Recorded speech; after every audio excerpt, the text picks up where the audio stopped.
क्या महाराष्ट्र सरकार किसानों का 2 लाख रुपए तक का कर्ज माफ करने जा रही है? क्या समय पर लोन चुकाने वाले किसानों को 50,000 रुपए तक का इनाम मिलेगा?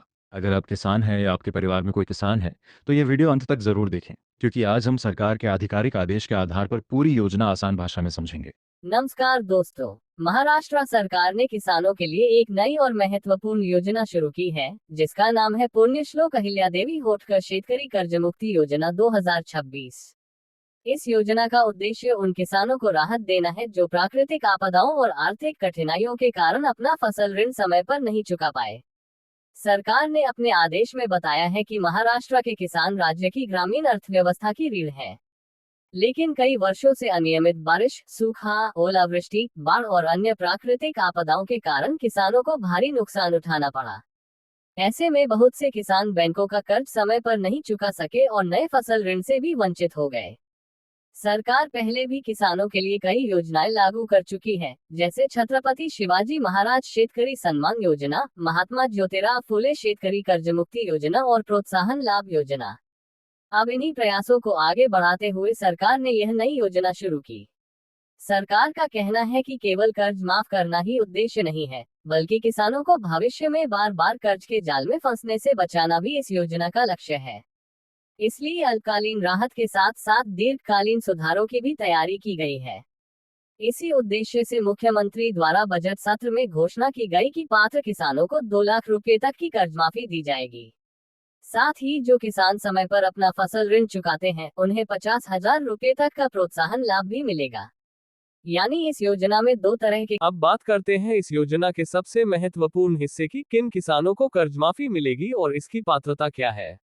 महाराष्ट्र सरकार ने इस योजना का नाम पुण्यश्लोक अहिल्यादेवी होटकर शेतकरी कर्जमुक्ति योजना 2026 रखा है। इसका मुख्य उद्देश्य पात्र किसानों को आर्थिक राहत देना है।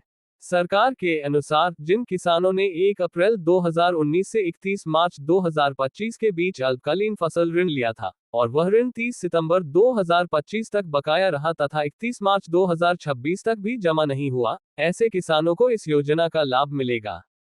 अगर किसी किसान के एक या एक से अधिक बैंकों में कुल बकाया ऋण की राशि मूलधन और ब्याज सहित 2 लाख रुपए तक है, तो सरकार उस किसान के खाते में 2 लाख रुपए तक की कर्ज माफी देगी। इस लाभ के लिए जमीन का क्षेत्र यानी कितनी खेती है, ये शर्त लागू नहीं होगी। अगर फसल ऋण का पुनर्गठन, रिस्ट्रक्चरिंग या रीशेड्यूलिंग करके उसे मध्यम अवधि के ऋण में बदला गया है, तब भी ऐसे ऋण इस योजना में शामिल किए जाएंगे, बशर्ते वे निर्धारित तारीखों तक बकाया हो। सरकार ने ये भी स्पष्ट किया है कि यदि किसी किसान ने पहले महात्मा ज्योतिराव फुले शेतकरी कर्जमुक्ति योजना 2019 का लाभ लिया था, तब भी वह इस नई योजना का लाभ प्राप्त कर सकता है, यदि वह वर्तमान पात्रता की सभी शर्तें अब बात करते हैं उन किसानों की जिनका फसल ऋण 2 लाख रुपए से अधिक है। सरकार ने ऐसे किसानों के लिए भी राहत का रास्ता रखा है। इस व्यवस्था को वन टाइम सेटलमेंट OTS कहा गया है। मान लीजिए किसी किसान का कुल बकाया ऋण 2,80,000 रुपये है। ऐसे में सरकार सीधे पूरे 2,80,000 रुपये माफ नहीं करेगी। सबसे पहले किसान को 2 लाख रुपये से ऊपर की राशि, यानी इस उदाहरण में 80,000 रुपये, स्वयं बैंक में जमा करनी होगी। इसके बाद ही वह 2 लाख रुपये तक की कर्जमाफी का लाभ प्राप्त कर सकेगा।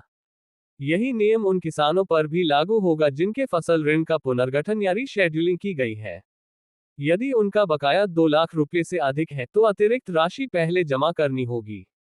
सरकार ने यह अतिरिक्त राशि जमा करने के लिए 31 मार्च 2027 तक का समय भी दिया है। अब बात करते हैं उन किसानों की जिन्होंने पहले महात्मा ज्योतिराव फुले शेतकरी कर्जमुक्ति योजना 2019 का लाभ लिया था। यदि ऐसे किसानों का अब भी बकाया ऋण 50,000 रुपये से अधिक है, तो उन्हें पहले 50,000 रुपये से ऊपर की पूरी राशि बैंक में जमा करनी होगी। इसके बाद वे 50,000 रुपये तक के लाभ के पात्र होंगे। इसके लिए भी सरकार ने 31 मार्च 2027 तक की समय सीमा निर्धारित की है। सरकार ने राष्ट्रीयकृत बैंक, निजी बैंक और ग्रामीण बैंकों के NPA खातों के लिए भी विशेष व्यवस्था की है। ऐसे मामलों में बैंक और सरकार आपसी प्रक्रिया के अनुसार राहत की राशि तय करेंगे, ताकि पात्र किसानों को अधिकतम लाभ मिल सके। इसका मतलब यह है कि यदि आपका कर्ज 2 लाख रुपये से अधिक आता सर्वात महत्वाचा प्रश्न जे शेतकरी वेठेवर कर्ज फेडतात त्यांना सरकारकडून काय लाभ मिळणार या योजनेत महाराष्ट्र सरकारने प्रामाणिकपणे वेठीवर कर्ज फेडणाऱ्या शेतकऱ्यांसाठी विशेष तरतूद केली आहे. जर एखाद्या शेतकऱ्याने 2022-23, 2023-24 किंवा 2024-25 या 3 आर्थिक वर्षांपैकी कोणत्याही 2 वर्षांत पीक कर्ज घेतले आणि नियमानुसार वेठीत त्याची परतफेड केली, तर त्या शेतकऱ्याला जास्तीत जास्त 50,000 रुपये प्रोत्साहन लाभ दिला जाईल. मात्र यासाठी आणखी एक अट आहे. जर त्या शेतकऱ्याने 2025-26 किंवा 2026-27 मध्येही पीक कर्ज घेतले असेल तर त्या कर्जाचीही वेठीत परतफेड करणे आवश्यक असेल. तेव्हाच त्याला प्रोत्साहन रक्कम मिळेल. सरकारने आणखी एक महत्त्वाची बाब स्पष्ट केली आहे. जर एखाद्या शेतकऱ्याने घेतलेले पीक कर्ज 50,000 रुपयापेक्षा कमी असेल तर त्याने प्रत्यक्षात भरलेली रक्कम किंवा किमान 5,000 रुपये यापैकी लागू होणारा लाभ दिला जाईल. आता जाणून घेऊया या योजनेच्या मुख्य अटी. या योजनेत प्रत्येक वैयक्तिक शेतकरी हा स्वतंत्र लाभार्थी मानला जाईल. ज्या शेतकऱ्याला कर्जमाफीचा लाभ मिळेल त्याला 50,000 रुपयाचा प्रोत्साहन लाभ मिळणार नाही. ही योजना राष्ट्रीयकृत बँका, खासगी बँका, प्रादेशिक ग्रामीण बँका, जिल्हा मध्यवर्ती सहकारी बँका तसेच काही सहकारी संस्थांकडून घेतलेल्या पात्र पीक कर्जांनाही लागू आहे. याशिवाय या योजनेचा लाभ घेण्यासाठी आधार प्रमाणीकरण आणि अग्रस्टॅक वर नोंदणी करणे अनिवार्य असेल. पुढील भागात आपण पाहणार आहोत. या योजनेसाठी कौन अब बात करते हैं उन लोगों की जिन्हें इस योजना का लाभ नहीं मिलेगा. महाराष्ट्र सरकार ने स्पष्ट किया है कि कुछ श्रेणियों के लोगों को इस योजना से बाहर रखा गया है. इनमें वर्तमान और पूर्व मंत्री, सांसद, विधायक, विधान परिषद सदस्य, जिला परिषद और पंचायत समिति के सदस्य तथा नगर निकायों के निर्वाचित प्रतिनिधि शामिल हैं. इसके अलावा 25,000 रुपये से अधिक मासिक वेतन पाने वाले सरकारी अधिकारी और कर्मचारी, राज्य के सार्वजनिक उपक्रमों के अधिकारी कर्मचारी तथा कृषि के अलावा अन्य आय पर आयकर भरने वाले व्यक्ति भी इस योजना के पात्र नहीं होंगे. जिन पेंशन धारकों की मासिक पेंशन 25,000 रुपये से अधिक है, वे भी इस योजना के दायरे में नहीं आएंगे. हालांकि पूर्व सैनिकों को इस नियम से अलग रखा गया है. अब जानते हैं आवेदन प्रक्रिया. सरकार ने कहा है कि इस योजना की पूरी प्रक्रिया ऑनलाइन होगी. इसके लिए अलग पोर्टल और विस्तृत दिशा निर्देश जारी किए जाएंगे.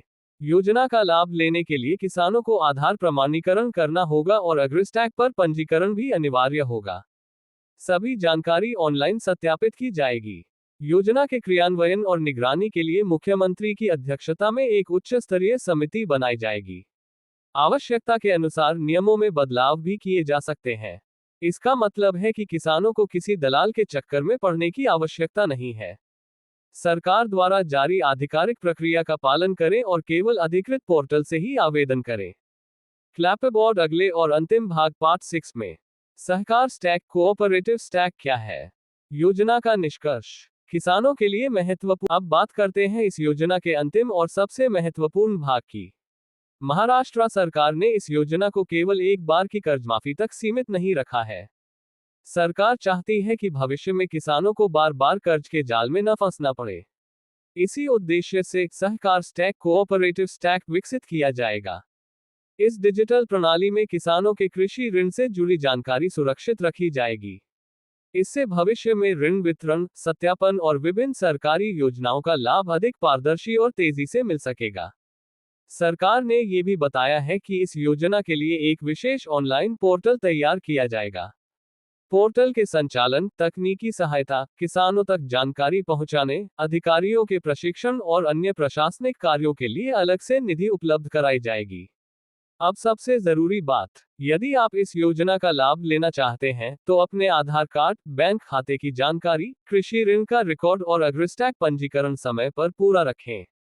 आवेदन शुरू होने के बाद केवल आधिकारिक प्रक्रिया का ही पालन करें और किसी भी अफवाह या फर्जी वेबसाइट से सावधान रहें. दोस्तों, इस योजना के तहत पात्र किसानों को 2 लाख रुपये तक की कर्ज माफी, नियमित रूप से ऋण चुकाने वाले किसानों को 50,000 रुपये तक का प्रोत्साहन लाभ और अधिक बकाया वाले किसानों के लिए OTS वन टाइम सेटलमेंट जैसी महत्वपूर्ण सुविधाएं दी गई हैं. यदि आप पात्र हैं तो सरकार द्वारा जारी आगे की अधिसूचनाओं और आवेदन प्रक्रिया पर नजर रखें.